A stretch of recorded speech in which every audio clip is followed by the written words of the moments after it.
Okay, welcome everyone to a trauma training on fostering resilience and understanding the impact of childhood trauma and how to mitigate its effects. I am Dr. Jessica Griffin. I am Associate Professor of Psychiatry and Pediatrics at UMass Medical School, where I have been here for 15 years, and I'm the Executive Director of the Child Trauma Training Center, which is a statewide program we have in training professionals across the Commonwealth of Massachusetts, as well as the Executive Director of the Resilience Through Relationships Center, which is a national center focused on addressing caregiver-child relationships and how to support parents and children, especially when caregiving's been impaired at some point by either parental substance use or parental mental health struggles. And I am joined here today by my colleague and partner in crime, Genevieve Cainhouse. And Jen, I'll let you introduce yourself. Sure. Thanks, Jess. Hi, everybody. My name is Genevieve Cainhouse, and I am the project director of the UMass Child Trauma Training Center. So I'm excited to be able to deliver this training to you today. Okay, so we're going to go ahead and get started. I want to just tell you a little bit about our center as far as the statewide center goes here, more so that you know that it's a resource to all of you. We provide training across Massachusetts in trauma-informed care and trauma-sensitive practices for a variety of different professional groups, from judges to police officers to schools and pediatricians. And then the second part of what our center does is we have a referral system for children who've experienced trauma, and anyone can make a referral to our center. It is called Link Kid, and a pediatrician can call, a parent can call. But the idea is to try to get children into trauma treatment as quickly as possible. We track wait lists across our region and work with families in order to expedite getting them into treatment as soon as possible. We will do a trauma screen on the phone and ask about things like health insurance and who speaks what language, et cetera, preferences they may have for clinician. And then we make that referral to try to speed up the process of getting children into trauma treatment. And then the last part of what we do through our center is we provide training to mental health providers in trauma-focused cognitive behavioral therapy, which is the most rigorously tested treatment for childhood trauma in kids. So that's a little bit about our center. And just what we're going to cover today, so you have an idea of what to expect. And Genevieve and I are both clearly operating remotely, and so hopefully won't be interrupted by kids or pets. You may be able to hear my dogs wrestling in the background here. But the things that we're going to cover are what's trauma and the impact of trauma. What does that mean? And how does it impact children? Understanding kids through adopting our trauma lenses, or I used to joke about passing out trauma glasses every time we do a training, but seeing a child through that trauma lens. And then what are some strategies that can help to promote children's development and help to buffer the effects of trauma and promote the resilience in children. And so we just want to take just a moment here to remind folks, when we are talking about trauma or difficult subject matters, to take care of yourselves. When you're reviewing heavy content, there may be something here that could be potentially triggering to folks, so please be mindful of that. We are going to be talking about childhood trauma, which is a heavier concept and topic in and of itself. So just want to remind everyone to do what you need to do as far as self-care goes, whether that's drawing while you're watching this training, or knitting, or whatever helps you feel better and take care of yourselves. All right, so what is trauma? There are so many different types of traumatic events or adverse experiences that kids can go through, and it can look very different from child to child and family to family. There are things like exposure to domestic violence. There's emotional or verbal abuse of children. Parental substance use is a problem that impacts so many kids in our region and nationally. In fact, when we look at the data out of our own center, about 40% of the children in our center have parental substance use as part of their referral. Bullying is another type of trauma that many of you may encounter in the children you work with. And then also loss and traumatic grief, and the kids experience loss in a number of different ways, whether that's through the death of someone close to them, like a sibling or a parent, as well as traumatic separation from a caregiver. So what is trauma? So the definition that we adopt through the National Child Traumatic Stress Network, which is the funding source for a number of our programs, but also was established by the Substance Abuse Mental Health Services Administration. The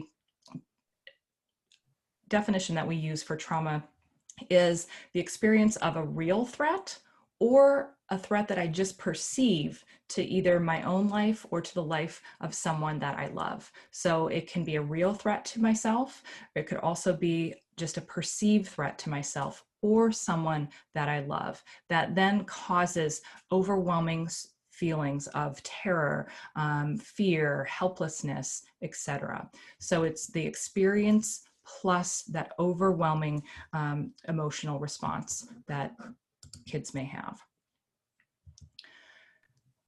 So again, here's that same definition. So different events that may be traumatic are things, in addition to what I talked about, we did not mention childhood sexual abuse is another common trauma that many kids we work with encounter. Community violence is another one.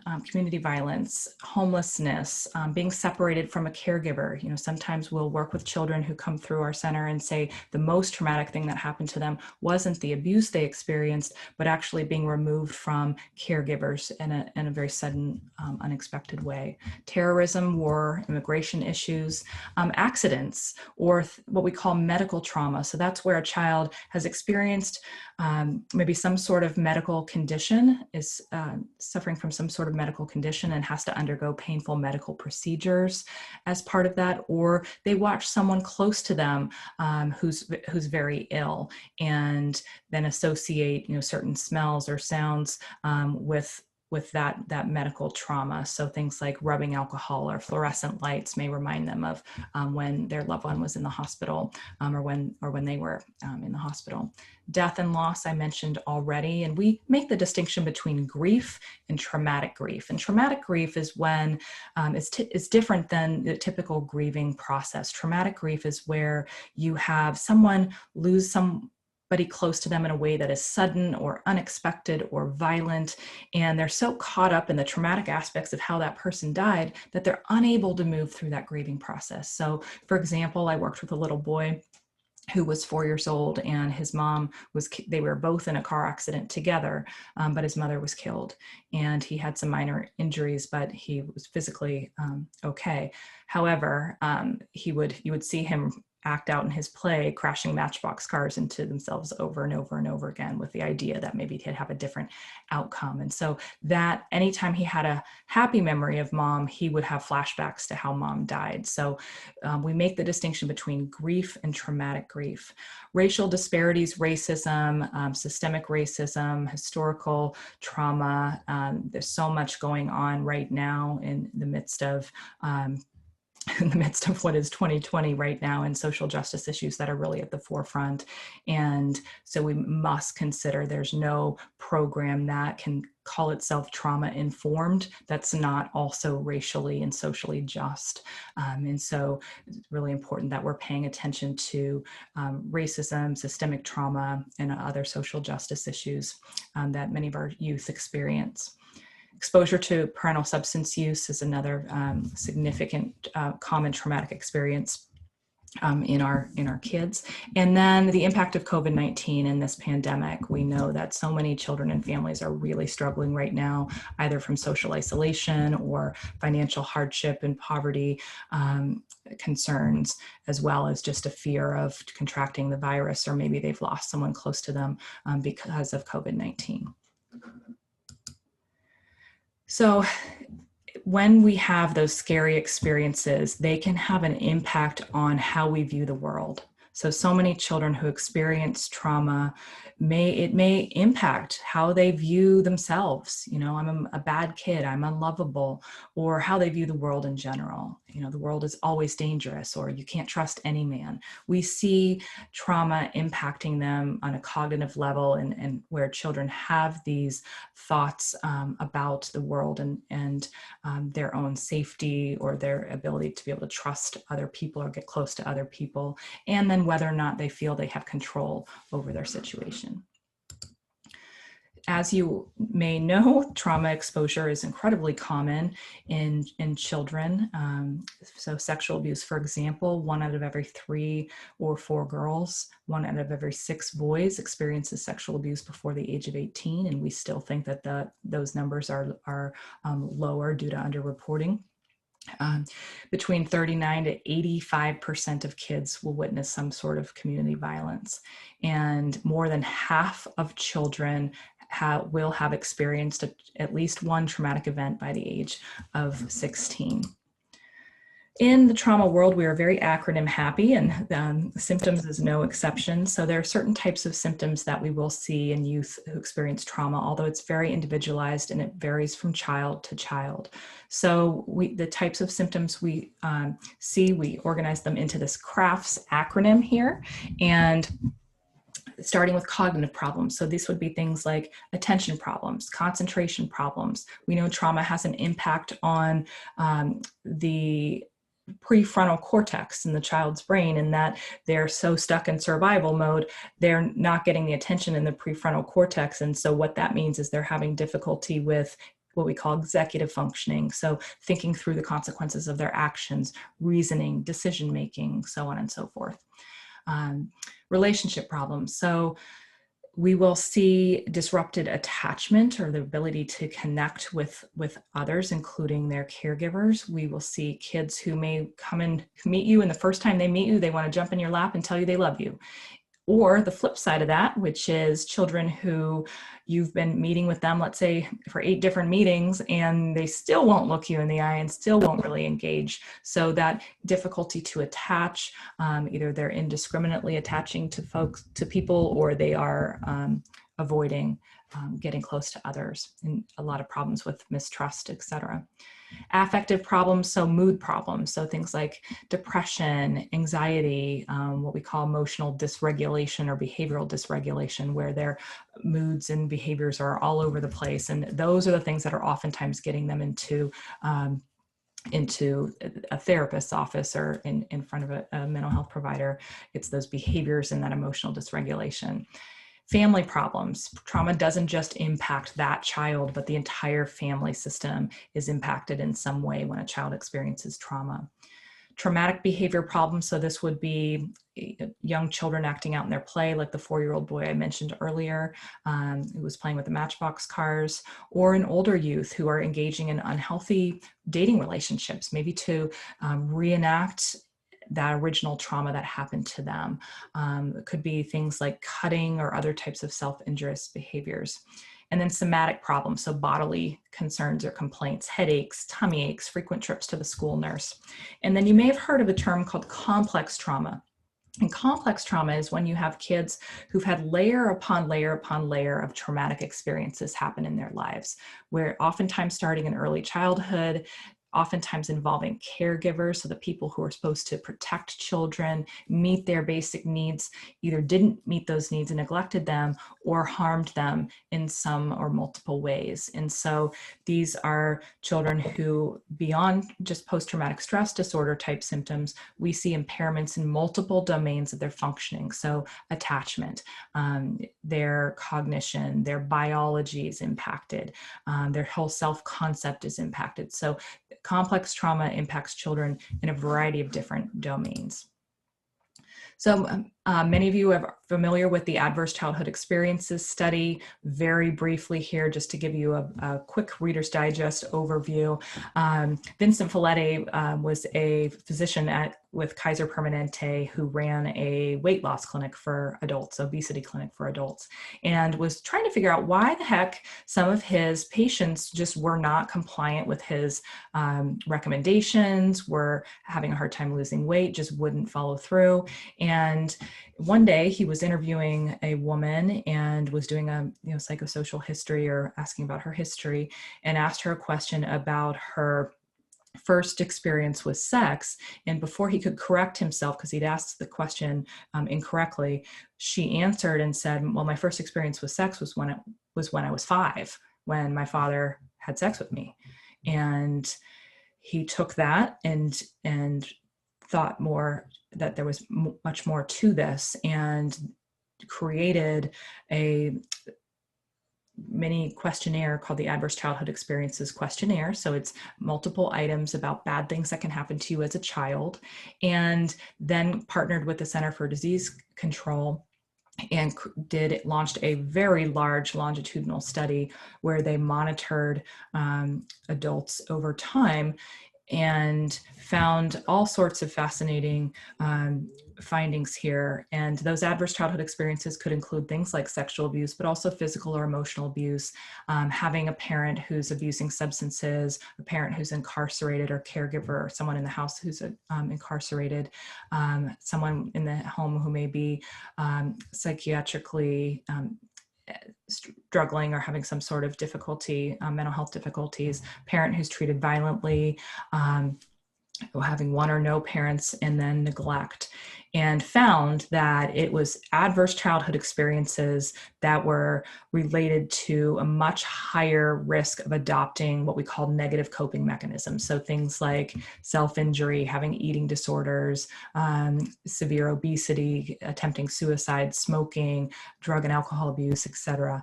And the higher your ACE score, the greater your risk for those negative coping mechanisms. And so what they've found is that it's childhood adversity that leads to you then adopting those higher risk behaviors, because you're trying to cope with, medicating or addressing that history of childhood adversity or trauma.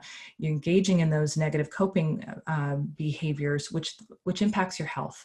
And so they've been able to link ACEs to high risks of heart disease, diabetes, so many other medical conditions and social problems, arrests, other types of disabilities, et cetera, and ultimately linking to early death. And so, for example, there's one study that looks at adverse childhood experiences and found that if your ACE score is 6 or higher, your average life expectancy drops 20 years. So if you experience 6 different types of trauma as a kid, you may lose 20 years off of your life because of that. So the ACE study is an important piece of research that really put trauma on the map, especially at the federal level. There are a lot of shortcomings of the ACE study as well. It doesn't include other types of trauma that we encounter on a regular basis with kids, community violence, structural racism, other types of trauma that kids may encounter, like accidents or natural disasters, so on and so forth. But it put trauma on the map and had us starting to question, what's going on with individuals who experience traumatic events, but not everybody has a bad outcome. What's the missing link? And this is where the concept of toxic stress becomes really important.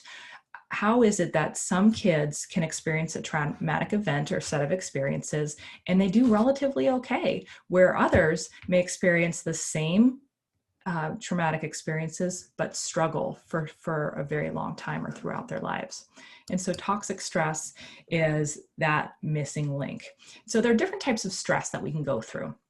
There's positive stress. So things like I've got a big game coming up, or I've got to give a big talk and I get nervous, and my heart rate and blood pressure may go up a little bit and hormones have mild elevations, but that's to really psych me up and get me ready for that big game so that I perform better. And actually this can help to promote our growth. And this type of stress is healthy type of stress for us to have.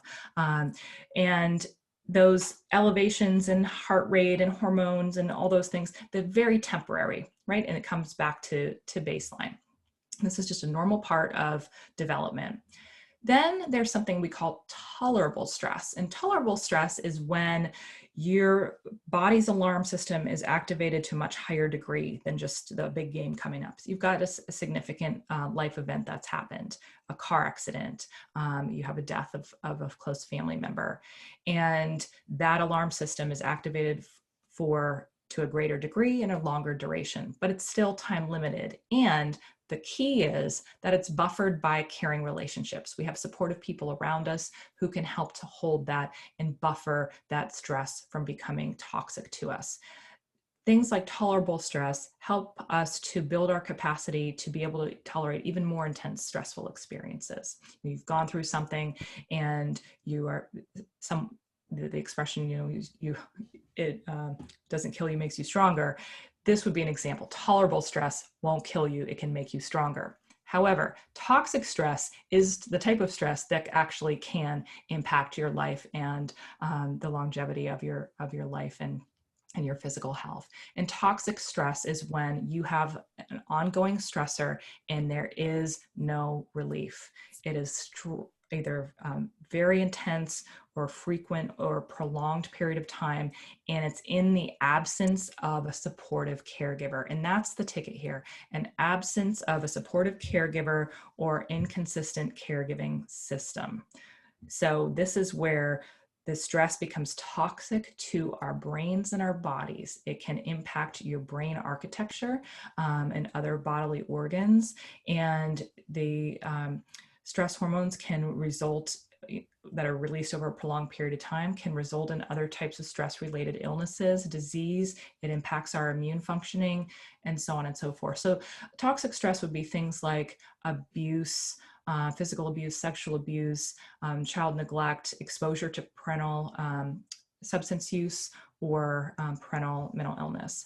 And when you are exposed to that toxic stress, it absolutely can impact the developing brain in children. So the answer to stress becoming toxic, just as a review here, positive stress is that brief increases in your heart rate and hormones, but it's brief, right? And it actually can help us to perform better.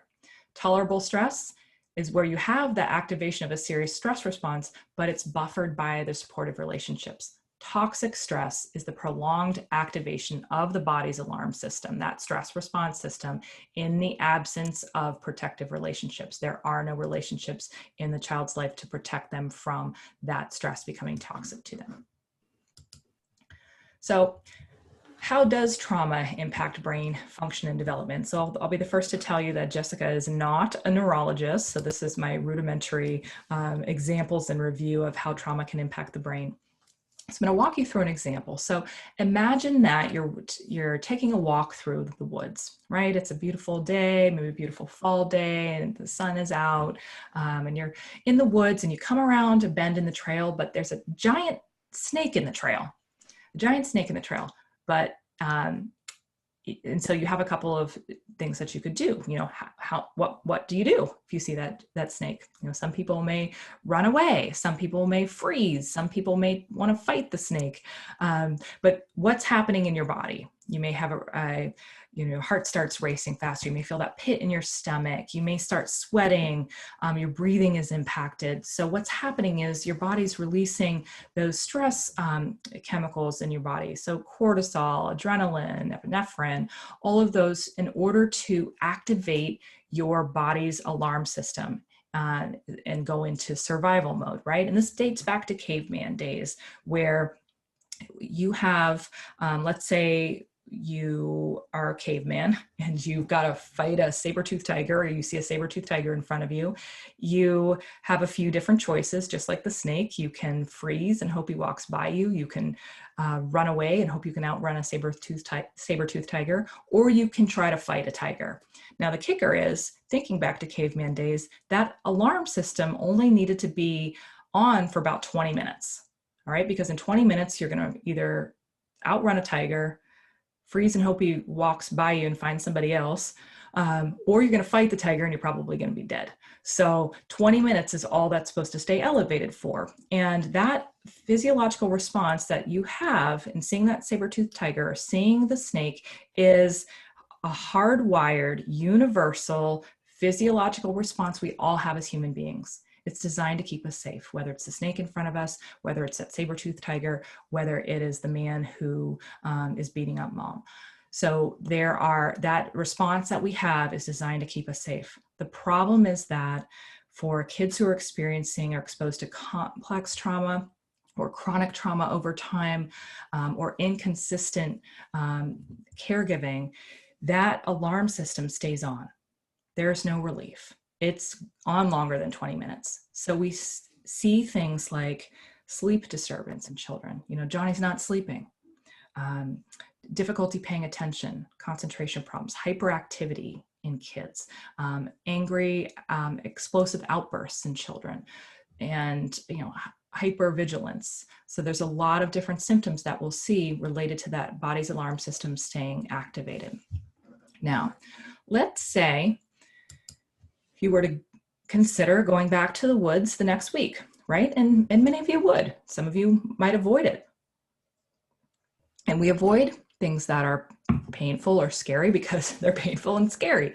But let's say that you go back to the woods and you're seeing that trail again and you're getting up to it and you come around the trail and there's a giant stick in the trail, but it looks like a snake. How do you respond then? How is your body responding? You're probably going to have the same response that you had when you saw the snake, even though it's just a stick. And the thing is, children who've experienced trauma are walking through their lives, whether that be in the school or the community, seeing snakes when they're really just sticks. And so part of our role is to help kids understand that that's something that reminded me of what happened, but I am safe now. Now, that's very different if children are still in unsafe environments and there are snakes that are either still living in their house or in their community that we have to protect them from. And that's a different circumstance here. But one of the things that we worked with children on is helping them to identify what their triggers are, what their trauma reminders. Because if you hadn't had that experience with the snake the week before, you probably would have just seen the stick and kept on walking. But for kids who've experienced trauma, they are seeing snakes when oftentimes it's just a stick. So that body's alarm system that I mentioned before, what happens is you see that snake and that your brain's releasing those chemicals that help you to do something about it, right? That survival mode. And once that threat is removed, everything returns to normal, okay? However, if that threat continues or continues to be repeated over time and we realize it's not a stick anymore and it's the snake and the snake is living in our house or we're exposed to it over time, your body's alarm system stays on high alert or red alert. And that's when we tend to see a long-term impact on brain development. And so when we, again, rudimentary overview of how brain development works here, brain development happens from the bottom up. So the back part of our brain, our hindbrain, all the way up to our prefrontal cortex, right? And so the primitive parts of the brain are at the back and bottom of the brain. Those are where the areas of the brain that are responsible for basic survival. And then as we move up to the front of our brain, this is where more complex brain tasks are involved. So using rational thinking, thinking through the consequences of my actions, decision-making, etc. And how the brain develops, and thinking about young children, 0 to 6, the brain develops by forming connections. The more we repeat an experience, the stronger that connection becomes. So something like, and many of you have played this game before, where your child's sitting at the high chair and they drop the spoon on the floor. What do?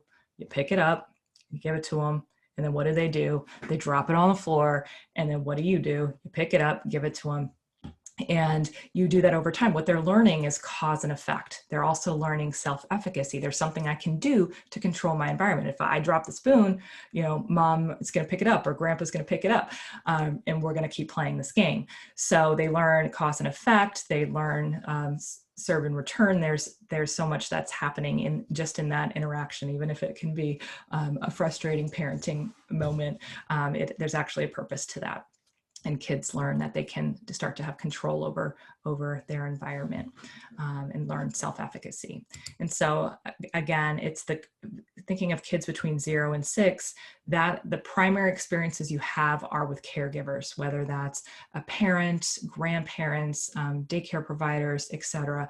And those interactions are what's ultimately critical to that brain development. As I said, the more you repeat that experience, the stronger that connection is. So let's think of using a road as an example for how the brain works under normal conditions, typical conditions. So let's say there was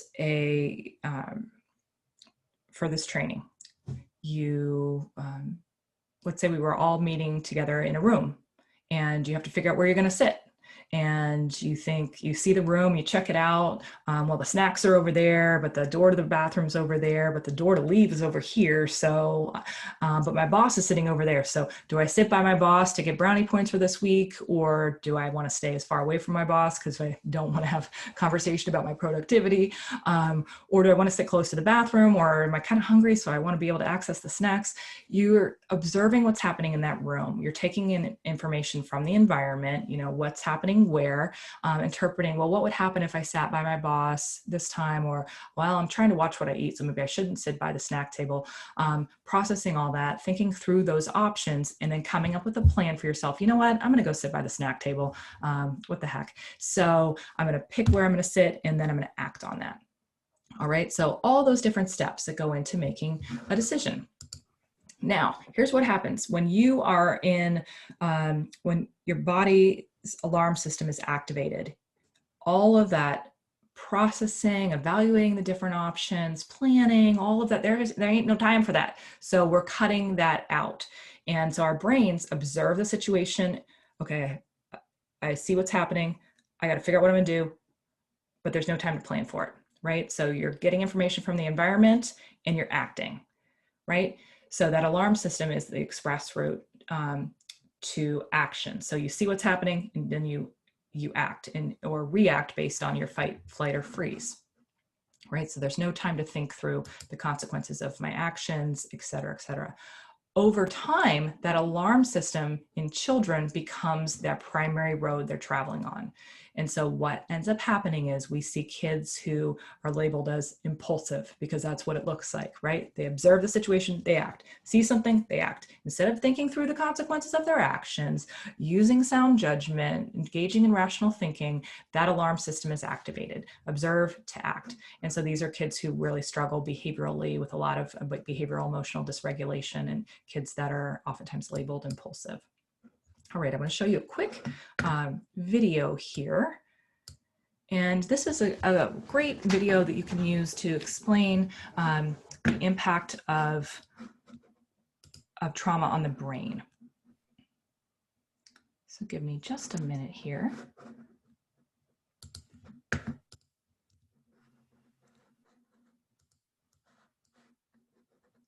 Okay, bear with me. Comes.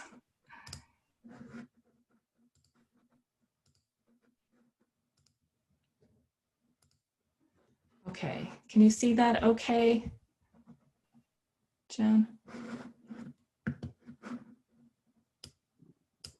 So I want to talk for a minute about how to teach the brain. One of the really important things that we know in trauma is that when we help people understand the injury trauma creates in the brain and help them understand how that impacts the way they respond to other events in the world, it really helps them and their families move forward in their healing.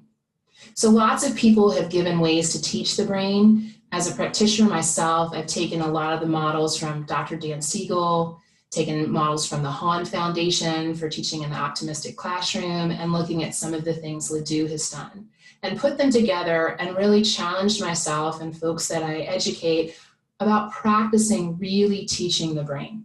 So when I explain this to teenagers, I start with the hand model, okay? And I start by explaining that we're going to talk about the downstairs brain and the upstairs brain that everyone has. Formally, this is called the limbic system, and this is called the cerebral cortex. But what we're going to talk is downstairs brain and upstairs brain. So in your downstairs brain, this is where fight, flight, or freeze lives, okay? When threat comes at you, your body has 3 reactions it can make. It can fight, it can run away, or it can stay very still until the danger's gone. That's what this brain does, okay? This part of the brain. What's up here, the upstairs brain, its job, among many other things, is to solve problems, to help you calm down, solve problems, okay? And to tell the downstairs brain, I got this, we're gonna be okay. There's another solution. So what happens a lot of times to kids who've experienced trauma is, if you think about these like muscles, because you've gone through a lot of threat, this downstairs part of the brain's been doing push-ups your whole life, okay? So this part of the brain's really strong.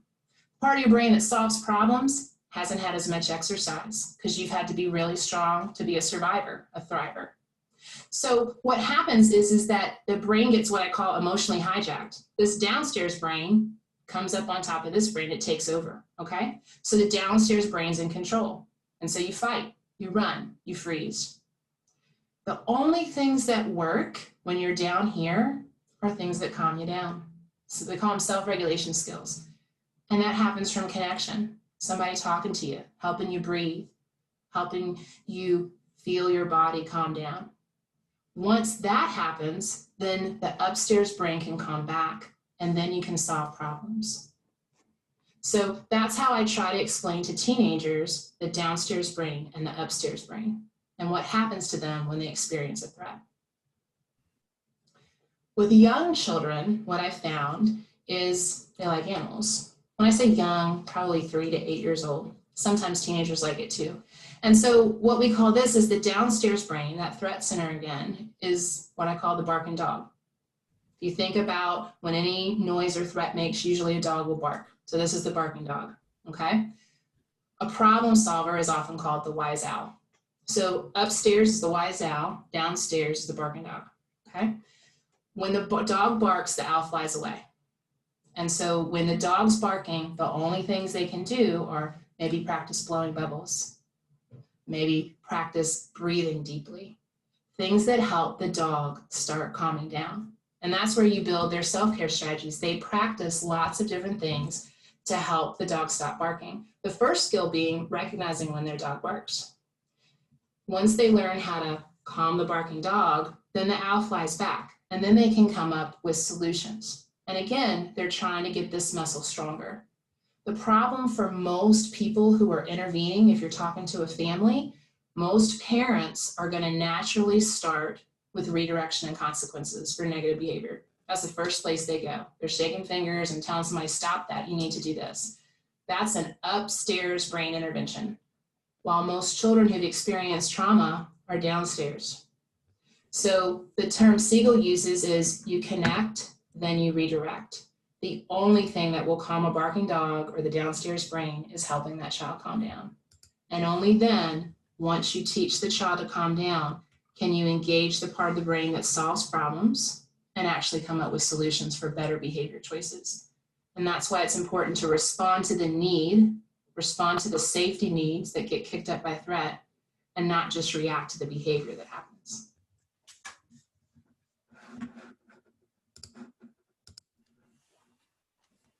Okay, well, I hope you all enjoyed that video. I think it's a great example of how to demonstrate the impact of trauma on the brain, both for adolescents and school-aged kids as well as young children. So let me share my screen again here, and I'm going to, as we do this, turn it over to Genevieve here. And Jen, I will give the mouse control to you.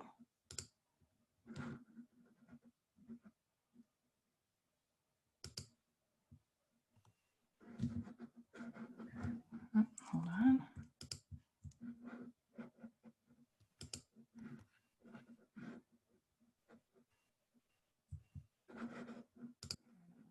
Did that work, Jen?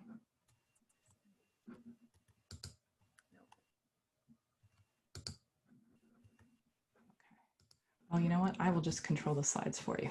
How's All that? right. Thanks, Okay. Jess. Sure. Team player. All right. So I'm going to begin talking about childhood trauma with this concept of the invisible suitcase.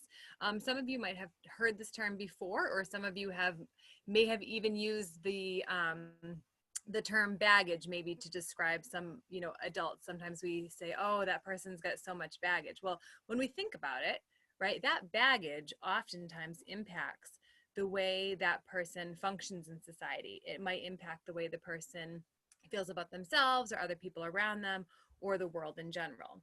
When we talk about children, we have the image of an invisible suitcase that they have. And it would be great if the kids could just leave their invisible suitcase someplace, right? But this invisible suitcase becomes kind of part of who they are. And what's in their invisible suitcase is how they feel about themselves, how they feel about the world in general, how they feel about adults. And as Jess had mentioned, over time, the experiences that kids have really shape who they are and their belief system. So some examples of what may be in their invisible suitcase. Oh, Jess, sorry, could you go back one? Thanks. Some examples of what might be in a child's invisible suitcase, especially a child who's experienced trauma or adversity at the hands of caregivers, are statements like, nobody loves me, you're just going to lie anyway, you're going to make a promise and break it, it's all my fault. So kids are these concepts or these thoughts are created over time in a kid's mind. And what's important to remember, especially as a provider, as we're working with the children, that what's in their invisible suitcase is not necessarily about us. Sometimes they may project it onto us, those beliefs that you're going to lie, I don't trust you. But it's really those concepts that they've developed over time through a lot of upset and letdown and trauma. So those are some examples of the way kids may be feeling, or really kind of what those concepts that they're really walking around with that's shaping who they are. Go ahead, Jess. Thank you. So we really need to be thinking about, how do we speak to children, right? The way that we speak to children impacts them. It impacts what they have in their invisible suitcase. It impacts the way they feel about themselves. And we're all human. So we've all probably said things to our own kids, or, maybe even kids that we work with as providers that may not have been so positive, right? So you can see examples of both positive as well as more negative comments that may be said to kids, or that kids begin to hear and internalize, right? So if a child is hearing an adult say to them, you're selfish, you're stupid, things like that. Oh, just leave me alone, I'm busy. Kids hear that over and over and over again. That begins to impact their self-concept, right? If a kid is hearing more positive words like, great job, you're doing wonderful with that, I really like spending time with you, their self-concept, or what's in their invisible suitcase, is probably going to look different. Now, most kids, and we can think of, when we were children ourselves, we probably had a mix of the two, right? But just really being mindful that the words that we use when we speak to kids can really impact them, especially if we're working with kids who do have a trauma history and may have had more negative experiences with adults. What we really need to do is think about, how do we repack their suitcase with things that are more positive, experiences with adults that are more positive. Okay, so we can help to repack their suitcase, right? So we saw the image of kind of what's in the suitcase, those negative words. And we as adults, and as safe, healthy adults in the life of a child, we can think about, how do we kind of reshape what they're hearing and reshape those experiences. So there's a lot of different ways in which we can repack a child's suitcase. Okay. And a lot of kids who experience trauma and develop those, what we might describe as symptoms or reactions, right? Children who may be more angry, children who maybe go from 0 to 60 really quickly, children who might have more internalizing behaviors like avoidance or anxiety. A lot of these behaviors that kids exhibit as a result of their trauma, sometimes adults have a hard time understanding, why is this child reacting the way that they are? But what's important to remember oftentimes is those behaviors are coming from something. And when we learn how to appropriately respond to a child's trauma reactions, we're going to be able to help them heal. Okay, so some reactions to child traumatic stress, and some of these reactions that we're going to talk about may be really familiar to you and some of the kids that you work with.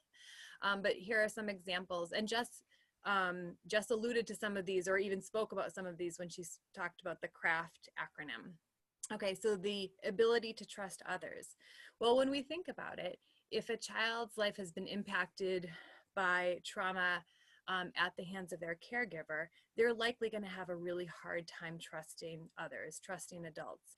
Even if I come into the life of a child and I'm presenting myself as somebody who's going to follow through, somebody who's going to be there for a child, they may naturally not quite believe me, right? They may naturally be a little bit avoidant or a little bit anxious around me. So their ability to trust is impacted, and it's rightly impacted if we think about what some children have experienced.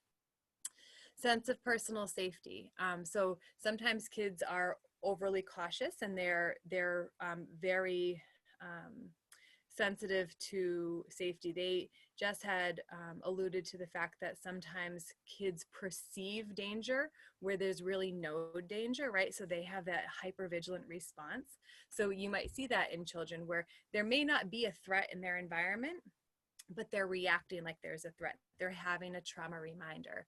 So their sense of personal safety oftentimes is compromised. And a bit opposite to that, they may be risk takers. Their safety apparatus may be different than other same age children. And so they may tend to take more risks because they don't judge safety or risk maybe the way they other same age peers do. We oftentimes see kids who have a difficult time managing their emotions. When they become frustrated, they might not know what to do with that frustration. So maybe they become more aggressive, whether it's verbally aggressive or physically aggressive.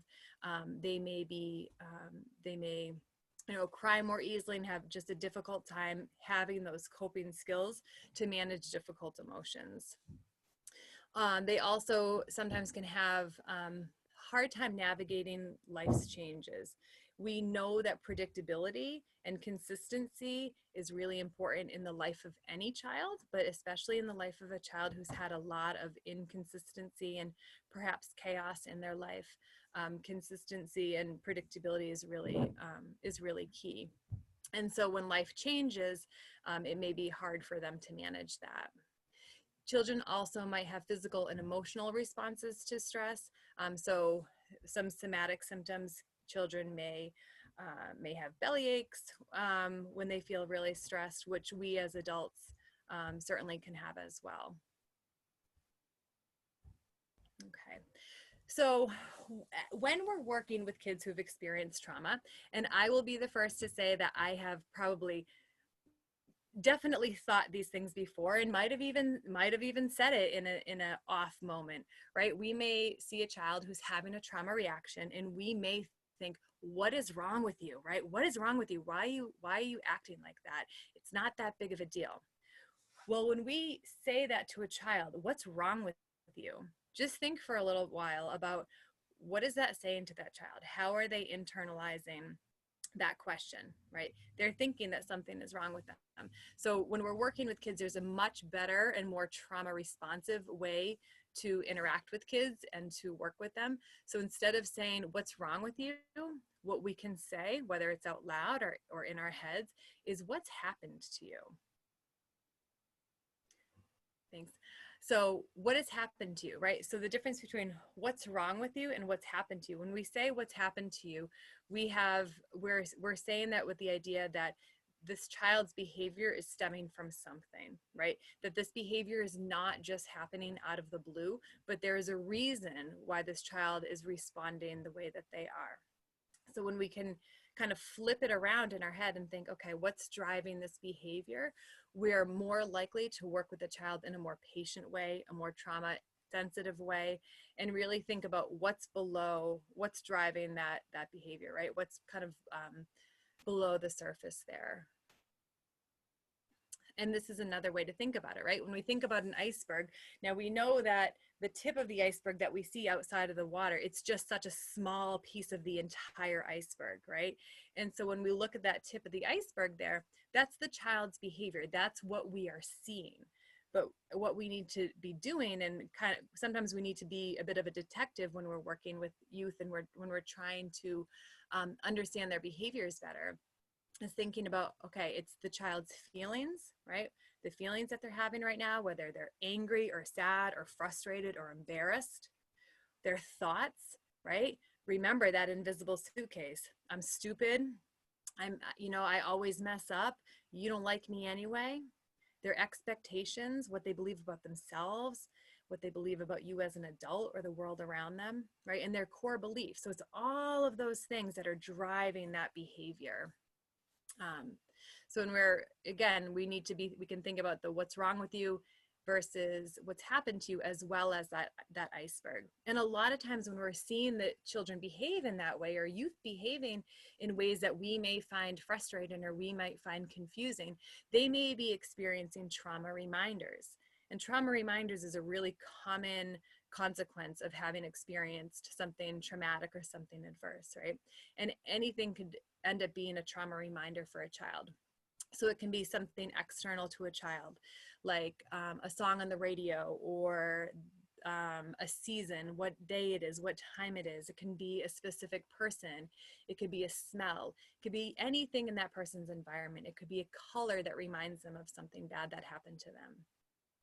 Trauma reminders can also be internal, right? So it can be a child's thought or a child's memory or a child's feeling. And what I find difficult sometimes when we, in considering trauma reminders, is that we, as the person not experiencing the trauma, as the adult in the child's life, we don't often know what that trauma reminder is, or why that person is having the trigger. So it can be really hard for us to understand what's going on and what's underneath that iceberg. Okay. And what's helpful to remember, instead of becoming really frustrated when that child is having a trauma reminder, is that oftentimes when kids are experiencing those reminders, they're really functioning in the state of being emotionally upset. It's kind of how they begin to function.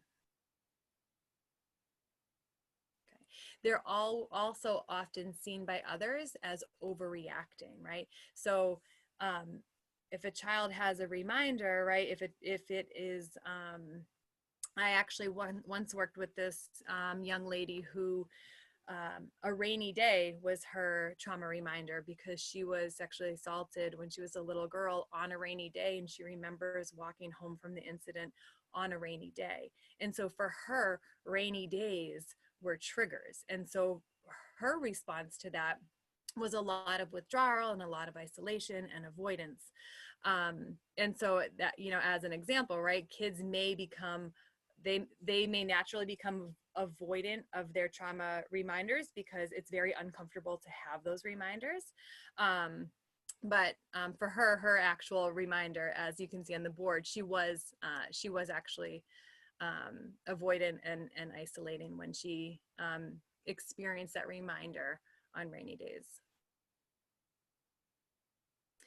Children might also begin to isolate from peers and families. So the young girl I was talking about, her reaction was much more kind of much more internal. She wasn't necessarily reacting externally. She wasn't getting angry. She wasn't super hyper vigilant, right? But sometimes when kids are acting in ways that they're really hyper vigilant, or they might act out, having a child be aware that that's the way that they're reacting when they're faced with that trauma reminder or that trigger may cause them to feel embarrassed. So they might start to isolate a little bit from peer and social interactions because they can't trust themselves to react, quote, normally when they are experiencing their reminder.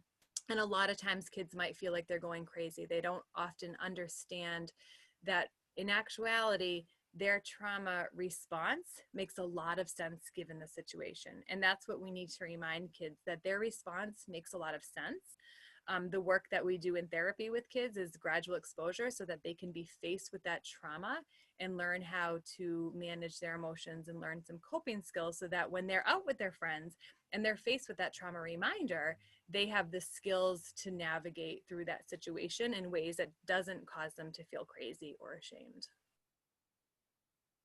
Okay, I love this slide because I think it's really, it's an important message I think that we all need. So remembering that oftentimes those behaviors that we see in children that we may find challenging or we might find difficult, oftentimes a child is feeling enormous amounts of vulnerability, which is why they're behaving that way.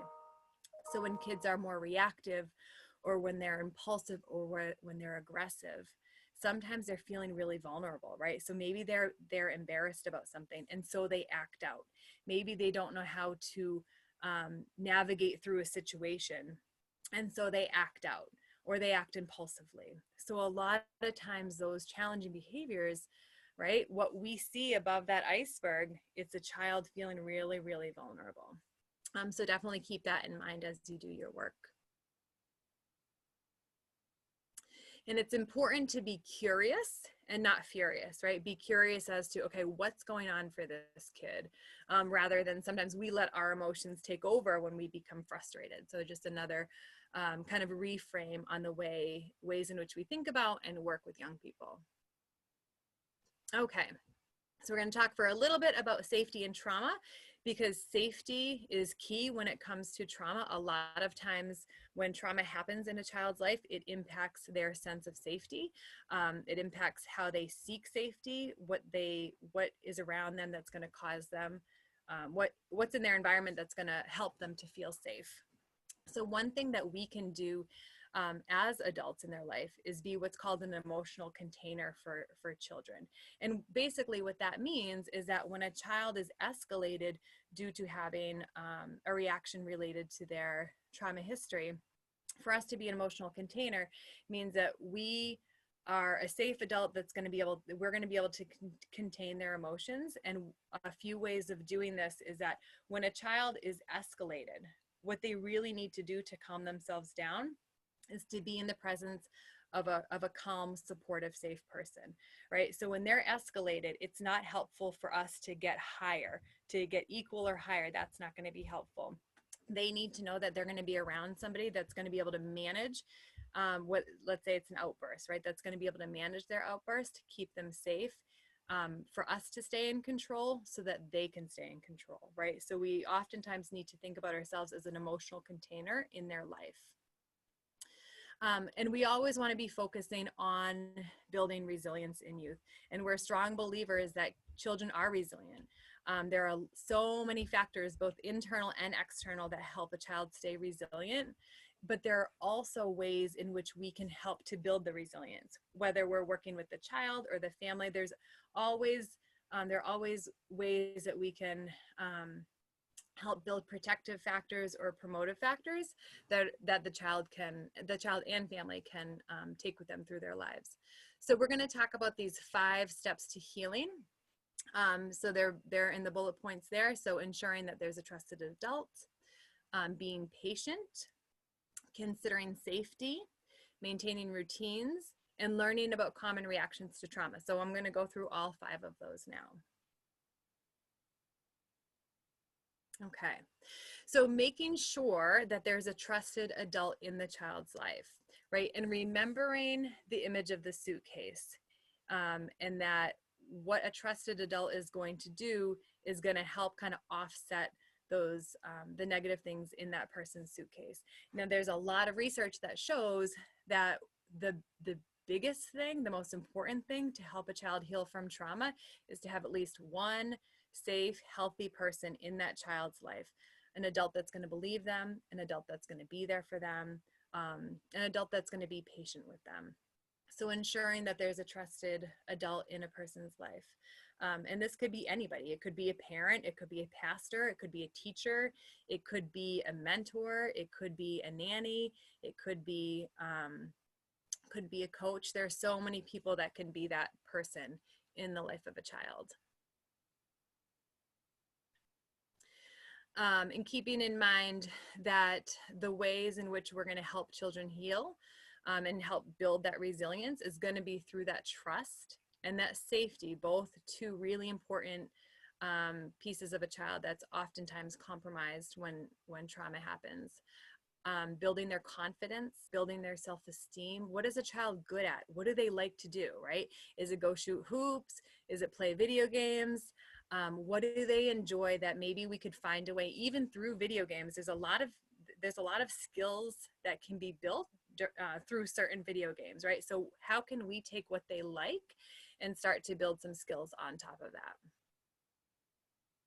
Okay, and safety, and we talked a little bit about safety, and remembering that a child's safety, especially a kid that's experienced something traumatic, their sense of safety is oftentimes going to look a little bit different than our sense of safety, right? I may, in my life, I am comfortable giving a person a hug or putting my arm around somebody. That to me feels comfortable, and that to me actually feels safe. Now, for a lot of children and a lot of adults as well, that type of touch does not feel safe, right? That feels threatening. That might be a trauma reminder to a child. And so just thinking about safety, that it's going to be different for everybody. And there's a difference between psychological safety and physical safety, right? I can be providing a physically safe environment for a child, right? Let's use an example of a school setting, right? You can have a classroom that looks physically safe, but if there's something about that, maybe there's a kid in there or maybe there's the adult in there that the child doesn't feel safe with, they're probably going to act in ways that show that they're not feeling safe, right? And so what we need to think about is that psychological safety, right? So what needs to be in that child's environment in order for them to feel safe? Do they feel safe within themselves? So we need to be considering both the physical safety as well as the psychological safety. Maintaining regular routines. I alluded to this earlier. I spoke about it just a little bit, but really thinking about how important routines are. I think right now, my goodness, I don't know if any of us have a solid routine, just thinking about how we're all responding to COVID and getting back into the school routine. And I use the word routine loosely. Some of us are remote, some of us are hybrid or a mixture. So it can be really hard right now to establish routines. However, there are some things that we can do to make sure that children are experiencing routines, right? So do they know what time they're having breakfast? Are they able to take a break for lunch? Having mealtime routines can be really important for a child to know what's going to happen next. To make sure that a child is getting enough sleep. Do they have a regular bedtime? Do they know what's expected of them? Do they have time to go outside and play? So the routine is really important, and for a child to know what is going to happen next and for a safe adult to be able to guide that is going to be really important for a child, especially right now when school is so disrupted for so many people.